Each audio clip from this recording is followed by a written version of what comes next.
주요한 법률적 이슈를 다뤄보는 시간입니다. 오늘의 주제 인물은 여러분도 잘 아시는 유명한 축구 선수죠. 음바페입니다. 간략하게 이 내용을 설명드리면 Do you think it's just a marketing recruitment or not? And how do you think about Japanese players? Le Paris Saint-Germain, avec tout le respect que j'ai pour ce club, et je suis un salarié de ce club, ça ne m'intéresse pas pour le moment, c'est les autres joueurs et ni le groupe, parce que ça reste le plus important. 이 유튜브 쇼츠 영상은 20일 만에 1170만 조회수를 넘어섰습니다. 그런데 이 영상은 조작된 가짜 영상입니다. 지난 2021년 열린 유로 2020에서 진행된 음바페 인터뷰 영상을 편집한 뒤 일본 기자라고 한 음성을 인공지능으로 만들어 따로 입힌 것입니다. 변호사님, 영상이 유통되는 채널에 대한 유튜브 자체 규제는 어떻게 될까요? 유튜브 커뮤니티 가이드라인을 보면 기술적으로 조작되었거나 변조된 컨텐츠를 올리는 경우에 경고를 받고 영상이 삭제가 되죠.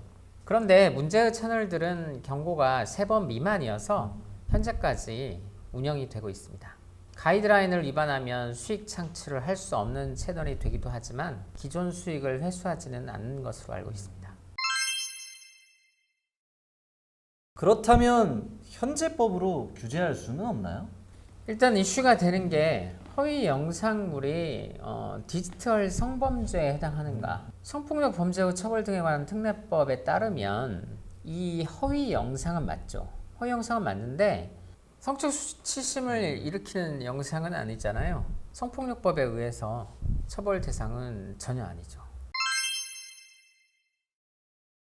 정통망법이라고 들어보셨나요? 정보통신망 관련된 법안이겠죠? 정통망법은 정보통신 이용 촉진 및 정보 보호 등에 관한 법률. 정통망법에서는 비방할 목적으로 이렇게 허위의 영상을 만든다거나 할 경우에 처벌 조항이 있어요. 이강인 선수를 이렇게 옹호해주는 영상이죠. 그러면 이강인 선수에 대한 비방은 아니잖아요.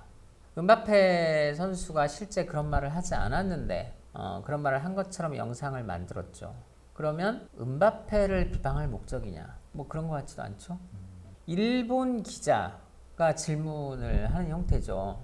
그래서 일본 기자를 비방할 목적이냐? 뭐 그런 것 같지도 않죠. 그래서 정보통신망법 위반의 문제도 일단 아닌 것으로 보입니다. 또 형법상의 명예훼손죄라는 게 있잖아요. 그렇죠. 네, 명예훼손은 허위의 사실을 유포하는 경우에만 처벌이 될까요? 진실한 사실이라도 상대방이 그걸로 인해서 심적이나 아니면 사회적으로 타격을 받는다라고 하면 그것도 처벌 대상이 될 것 같거든요. 그렇죠. 진실한 사실에 대해서 유포함으로써 명예를 훼손한 경우, 허위 사실에 의해서 명예를 훼손한 경우, 허위 사실일 때는 더 처벌의 법정형이 높죠. 그러니까 2년 이하의 징역 또는 500만 원 이하의 벌금, 그리고 5년 이하의 징역 또는 1000만 원 이하의 벌금, 이렇게 진실한 사실의 경우에 허위 사실의 경우에를 구분해서 형법상으로 처벌을 하고 있는데, 그럼 명예를 훼손해야죠. 명예라는 건 뭘까요, 법률적으로? 법률적으로 명예. 개인의 어떤 자존감이 사회적으로 표출되는 게 명예 아닐까요? 굉장히 근접한 답을 해주신 것 같은데, 명예는 내가 개인적으로 굉장히 기분이 나쁘다, 이게 명예일까요? 아니면 다른 사람이 볼 때 이 사람이 좀 문제가 있는 사람이네, 그러니까 다른 사람의 외적 평가가 명예일까요? 저는 두 가지 다일 것 같거든요. 둘 다는 아니고요. 예를 들어서 어떤 사실, 허위 사실로 인해서 이 사람에 대한 객관적 평가가 낮춰질 수 있잖아요. 외적 명예라고 하죠. 외적으로 볼 때는 뭐 이 사람에 대한 외적 평가가 낮아지는 않는데 내 내적인 명예가 훼손되었어 라고 생각을 할 수 있잖아요. 그렇죠. 근데 이제 형법상의 처벌을 하는 것은 외적인 다른 사람이 평가를 하게 되는 기준인 거지, 내 개인이 아주 기분이 나빠, 이런 것은 형법상으로 명예훼손으로 처벌하는 명예는 아니에요. 그러면 이 음바페의 영상에 대해서 누구의 명예가 훼손되었을까요? 그렇지는 않은 것 같거든요. 일단 첫 번째, 음바페의 명예가 훼손이 되었나요? 잘 모르겠어요. 아니 그럴 수 있을 것 같거든요. 음바페가 실제 하지 않은 그러니까 이강인 선수를 옹호하는 멘트를 했어요. 그로 인해서 다른 사람들이 실망이고 음바페가 안 좋은 사람이구나.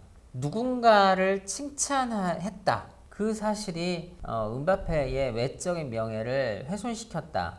이렇게 보기에는 좀 무리가 있을 것 같기도 하고. 내용으로 봐선 이강인 선수를 신뢰하고 있다라고 했기 때문에 명예를 훼손한 것 같지는 않고. 그러니까 이강인 선수가 기분이 나쁘지도 않을 테고 이강인 선수에 대한 외적인 그 명예가 훼손됐다. 보기가 좀 힘들죠. 일단 법상으로는 이 영상을 처벌할 수 없다. 없을 가능성이 높다. 이렇게 평가할 수 있을 것 같습니다. 이 영상을 제작하고 유포한 채널은 조회수가 벌써 1000만이 넘는다라고 하거든요. 그러면 상당한 수익을 좀 벌어 들었을 텐데 이거 어떻게 보면 불법적인 수익 아닙니까? 이게 어떻게 환수나 회수나 아니면 이렇게 추징이나 이런 형식의 어떤 법적인 처벌을 할 수가 있을까요? 죄형 법정주의에 따라서 그러니까 범죄에 대해서 법에 적시가 되어야 처벌을 할 수 있는 거죠. 이러한 허위 영상을 올려서 구독자 수가 많아지고 조회수가 많아졌다. 그로 인해서 유튜브에서의 수익금이 왔다. 이런 부분이 뭐 형법상 사기가 되는 건지 뭐 속여서 수익을 얻었으니까 이런 문제가 있을 수 있는데 형법상의 사기는 변제할 의사가 없거나 변제 능력이 없이 기망으로 인해서 누군가는 손해를 보게 되고 이쪽에서는 경제적 이득을 얻고 이런 경우잖아요. 사기죄가 성립을 하려면 유튜브에서 수익을 받죠. 그럼 유튜브가 피해자일 텐데 이 수익금이라고 하는 게 이 하나의 영상으로 수익이 발생한 건 아닐 거 아니에요. 일단은 형법상의 사기는 좀 힘들어 보이긴 합니다. 다만 이제 유튜브에서 이제 허위 영상 올렸을 때 수익금에 대한 환수 정책이나 제재는 가할 수 있을 것으로 보이고 그런 제재 조항들이 있을 때 그에 관한 법적 분쟁은 있을 수 있겠죠. 최근 챗GPT 등 AI 발달로 인해서 앞으로 조작된 컨텐츠가 제작 유포될 가능성이 훨씬 좀 많아지고 있죠. 이에 대한 뭐 규제 움직임은 어떻게 되고 있는지 정말 궁금하거든요. Artificial Intelligence, 이 인공지능에 대한 규제가 유럽에서 발빠르게 움직이고 있다고 합니다. 유럽 의회는 2023년 6월 14일에 인공지능법을 채택을 했다고 합니다. 이 법안은 EU 집행위원회까지 통과하면서 2026년부터 시행이 됩니다. 이 법안에서는 AR을 통해서 만들어지는 콘텐츠에는 기존 영상과 구별되도록 AI 기반 제작이라고 명시하도록 되어 있다고 합니다. 이를 통해서 영상의 진위를 구별할 수 있게 되는데요. 국내 입법 동향을 살펴보면 2023년 2월 14일 인공지능 산업 육성 및 신뢰 기반 조성에 관한 법률안을 통과시켰습니다. 즉 인공지능 기본 법안이 국회 본회의의 표결 절차를 기다리고 있는 셈이죠. 네, 변호사님 이런 법안은 좀 신속하게 채택이 돼서 빨리 발의가 돼서 시행을 하면 훨씬 피해자를 줄일 수 있을 것 같은데 이런 점이 좀 아쉽습니다. 이제까지 음바페 기자회견 허위 영상 제작 및 유포에 대하여 옆에 계신 변호사님과 자세하게 이야기를 나누어 보았는데요. 기자회견 허위 영상뿐만이 아니라 가짜 뉴스도 사회적인 어떤 문제로 이슈가 되고 있는데요. 이란에서는 한참 코로나가 창궐했을 때 소독용 알코올을 음용을 하면 낫는다고 해서 500명 이상이 사망을 했습니다. 가짜 뉴스로 인해서 엄청난 사회적인 재난이 발생이 됐죠. 이렇게 심각한 문제를 초래하게 하는 가짜 뉴스 앞으로 좀 없어져야겠죠. 자, 오늘 시청해주는 여러분 감사드리고요. 변호사님 같이 인사하시죠. 여러분 감사합니다.